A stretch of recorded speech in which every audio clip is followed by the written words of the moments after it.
Hi friends, welcome to మహిళా truths. ఈ వీడియోలో స్త్రీలు ఏ పనులు చేస్తే ఐశ్వర్యం కలుగుతుందో తెలుసుకుందాం. ఇక్కడ స్త్రీలకు ఐశ్వర్యం కలగడం అంటే భర్తకి కూడా ఐశ్వర్యం కలిగినట్టే. ఆ కుటుంబ సభ్యులందరికీ కూడా ఐశ్వర్యం ప్రాప్తించినట్లే. మహిళలు కొన్ని పనులు చేయడం ద్వారా లక్ష్మీదేవి ఆ ఇంట్లో కొలువుతీరి ఉంటుంది. ఈ విషయము అష్టాదశ పురాణాల్లో ఈ కథ మీకు కనిపిస్తూ ఉంటుంది. ఒకసారి దేవేంద్రుని భార్య అయిన శశిదేవి యమ ధర్మరాజు అయినటువంటి శ్యామలాదేవి వశిష్ఠుని భార్య అయిన అరుంధతిదేవి ఆగస్యుని భార్య అయిన లోపముద్రదేవి ఇంకొంతమంది పతివ్రతలు అందరూ కూడా కలిసి కైలాసానికి వెళ్ళి కైలాసంలో పార్వతీపరమేశ్వరులు కూర్చొని ఉంటే వాళ్లకు ప్రదక్షిణలు చేసి భక్తి విశ్వాసాలతో నమస్కారం చేసి శశిదేవి అరుంధతిదేవి వీళ్ళిద్దరూ కూడా పార్వతి అమ్మవారిని ఈ ప్రశ్న అడిగారు. ఏమని అంటే, అమ్మా, నీవు గౌరీదేవి, స్త్రీలకు ఆరోగ్యము, ఐశ్వర్యము, సౌభాగ్యాన్ని ఇచ్చేటువంటి సర్వమంగళ స్వరూపిణివి అమ్మ. స్త్రీలు ఏ పనులు చేస్తే వాళ్లకు ఆయుష్షు, ఆరోగ్యము, ఐశ్వర్యము కలుగుతుందో నీవు మాకు చెప్పవలసిందిగా కోరుతున్నాము అని అడిగినప్పుడు పరమేశ్వరుని భార్య అయినటువంటి ఆ జగన్మాత ఈ పతివ్రతలు అందరికీ కూడా ఈ విషయాన్ని చెప్పిందన్నమాట. ఏమని అంటే, ఓ పతివ్రతలారా, గృహిణులు ఇళ్లలో కొన్ని పనులు చేయడం ద్వారా వాళ్లకు ఐశ్వర్యము, ఆరోగ్యము, సౌభాగ్యము కలుగుతుంది. ఏ పనులు చేయాలంటే మొట్టమొదటిగా స్త్రీలు ప్రతినిత్యం పాదములకు పసుపు రాసుకోవాలి. పసుపు అనేది మంగళ ద్రవ్యము. ఇది మహాశక్తివంతమైనటువంటి వస్తువు. ఈ పసుపు అనేది స్త్రీలకు మాత్రమే మన పూర్వీకులు అందించినటువంటి భాగ్యమండి. పసుపును మగవాడు రాసుకోవడానికి కుదురుతుందా? పసుపు మగవానికి వైరి అన్నమాట. పెళ్లి సమయంలో మాత్రమే చక్కగా మగవాడికి పసుపు పూస్తారు.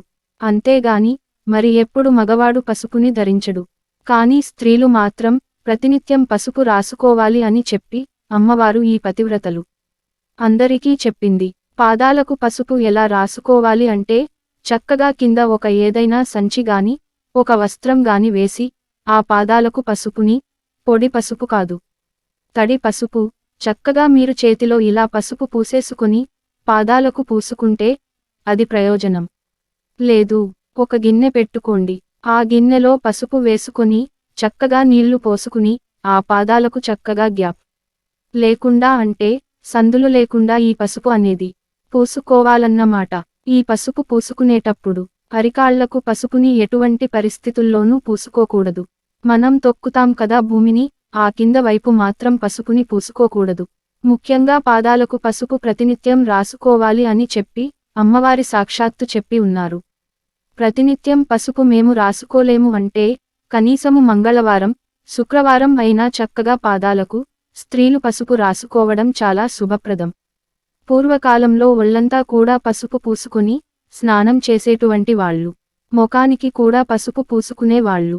ఎందుకంటే పసుపు అనేది యాంటీబయాటిక్.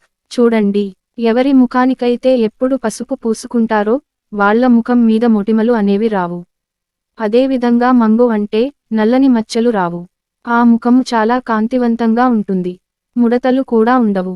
మన పూర్వీకులు అంటే మన అమ్మమ్మలు నాన్నమ్మలు ఎప్పుడూ ముఖానికి పసుపు పూసుకునేటువంటి వాళ్ళు.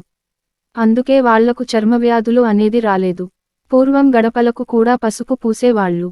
ఎందుకంటే వైరస్ ఇంటి లోపలికి రాకుండా ఉండాలని. అందుకే చిత్రాన్నంలో లేదా పులిహోరలో కూడా పసుపు వేస్తూ ఉంటారు. ఎందుకంటే కడుపులో ఉన్నటువంటి ఏదైనా క్రిమి కీటకాలు ఉంటే అవి అన్ని కూడా చనిపోవాలని. కాబట్టి పసుపు మహాశక్తివంతమైన వస్తువు. కాబట్టి స్త్రీలు తప్పకుండా పసుపు అనేది పూసుకోవాలి. ఇక రెండవ వస్తువు, ఇంటి ముందు ఈ తప్పకుండా గోరింటాకు పెట్టుకోవాలి. మన ఇళ్ల దగ్గర ఉంటుంది కదా గోరింట చెట్టు, లేదా ఎక్కడైనా దగ్గరలో ఉంటే ఆ గోరింటాకులన్నీ కూడా కోసుకుని వచ్చి చక్కగా వాటిని నూరి చేతులకు ఈ గోరింటాకు అనేది పెట్టుకోవాలన్నమాట. అమ్మవారికి గోరింటాకు అంటే చాలా ప్రీతికరం. లలితా పరమేశ్వరి ఎప్పుడూ కూడా పాదాలకు గోరింటాకు ధరించినట్టు ఉంటుంది. కాబట్టి గోరింటాకు పెట్టుకోవడం కూడా చాలా శుభప్రదం. ఇక ఆ తర్వాత కాటుక. కాటుక అంటే కూడా గౌరీదేవికి చాలా ప్రీతికరమైనది. సుమంగళి స్త్రీలు ఎప్పుడూ కూడా ధరించడం చాలా శుభప్రదం. కాటుక ధరించి పూజ చేసినట్లయితే పూజా ఫలితం రెట్టింపు కలుగుతుంది అని అమ్మవారు సాక్షాత్తు చెప్పి ఉన్నారు. ఎవరైతే స్త్రీలు కాటుక ధరించి ఉంటారో అటువంటి స్త్రీలకు నరదృష్టి, నరఘోష పొరపాటున కూడా తగలదు. భర్తకు ఆయుష్ కూడా పెరుగుతుందని సాక్షాత్తు అమ్మవారి పతివ్రతలకు చెప్పారు. కళ్లకు తప్పకుండా కాటుక ఉండాలి. ఆ తర్వాత పెళ్లైనటువంటి ప్రతి మహిళ కూడా ప్రతినిత్యము పాపిటల్లో గంగ సింధూరంను ధరించాలి. లేదా కుంకుమైనా కూడా చక్కగా పెట్టుకోవాలి. పాపిటల్లో స్త్రీలు ప్రతినిత్యం కూడా కుంకుమ ధరించాలి. ఇక్కడ నుదుట్లో పెట్టుకునేటువంటి కుంకుమ, అది పుట్టింటివారు ఇచ్చినటువంటి కుంకుమ. పాపిట్లో పెట్టుకునేటువంటి కుంకుమ, అది భర్త పెట్టినటువంటి కుంకుమ ధరించకూడదు.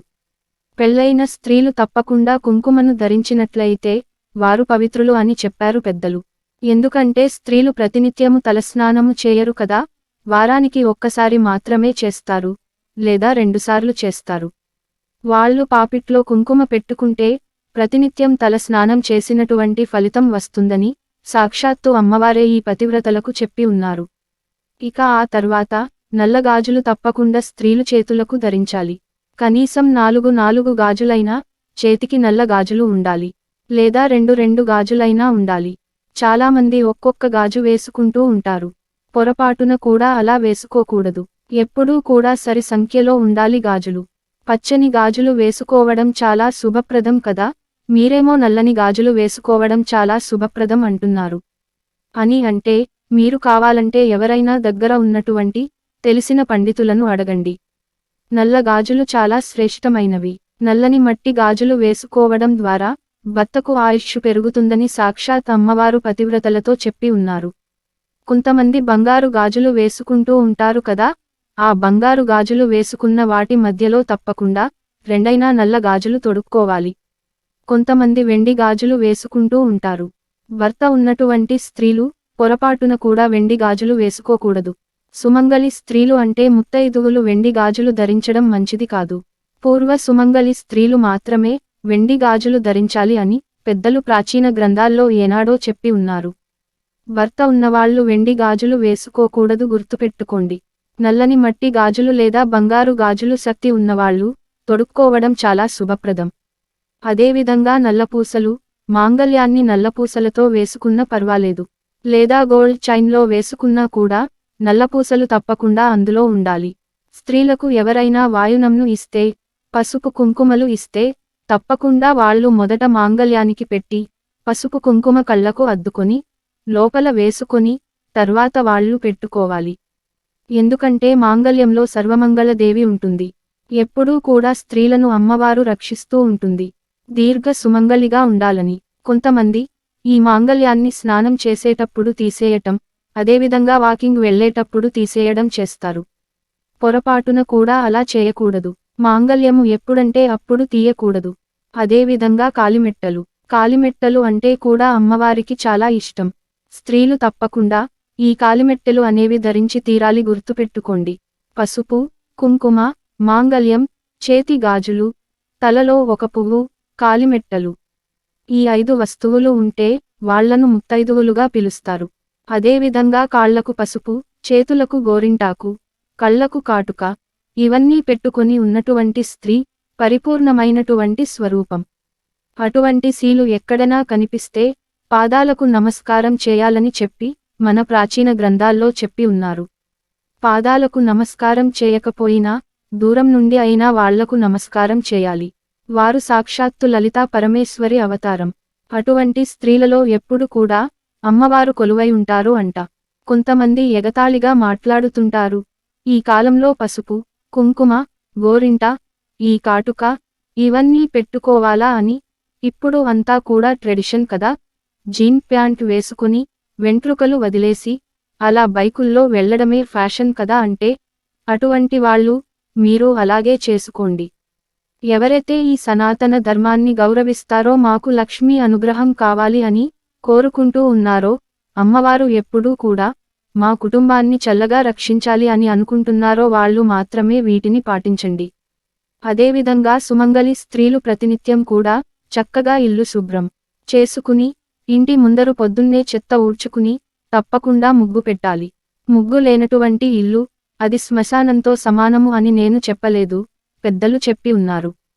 ప్రతినిత్యం చక్కగా ముగ్గు పెట్టాలి. అదేవిధంగా ఇంట్లో మంగళ గౌరీదేవిని పూజ చేసుకోవాలి.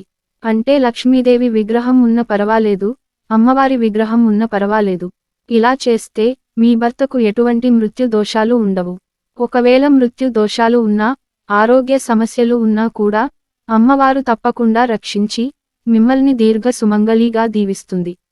అదే విధంగా సాయంకాలం వేళలో ఈ పిచ్చి పిచ్చి సీరియల్ చూడకుండా భక్తి టీవీ పెడితే చక్కగా విష్ణు సహస్రనామ స్తోత్రం, లలితా సహస్రనామ స్తోత్రం వంటివి పెట్టుకోండి. అప్పుడు ఇల్లంతా కూడా ఒక దేవాలయం లాంటి అనుభూతి కలుగుతుంది. చక్కగా ఇంట్లో సాయంకాలం ధూపం వేయడం, సాంబ్రాణి వేయడం, అదేవిధంగా ఇంట్లో మంచి మాటలు మాట్లాడడం, భార్య భర్తలు గొడవలు పడకుండా ఉండడము, ఇవన్నీ కూడా అమ్మవారికి ఇష్టమైనటువంటి పనులు. ఇలా చేస్తే తప్పకుండా ఆ ఇంట్లో అమ్మవారు కొలువు తీరి ఉంటుంది. కాబట్టి ఇటువంటి పనులు చేయడం ద్వారా స్త్రీలకు ఆరోగ్యము, ఐశ్వర్యము, అనుగ్రహంతో పాటు గౌరీదేవి అనుగ్రహం కూడా కలిగి ఉంటుందని మనకు ప్రాచీన గ్రంథాల్లో పెద్దలు చెప్పి ఉన్నారు. కాబట్టి చూశారు కదండీ, ఇటువంటి నియమాలు పాటించడం ద్వారా మన కుటుంబం అనేది 10 కాలాల పాటు చల్లగా ఉంటుంది. ఈ వీడియో మీకు నచ్చినట్లయితే లైక్ చేయండి, సబ్స్క్రైబ్ చేసుకోవటం మాత్రం మర్చిపోకండి.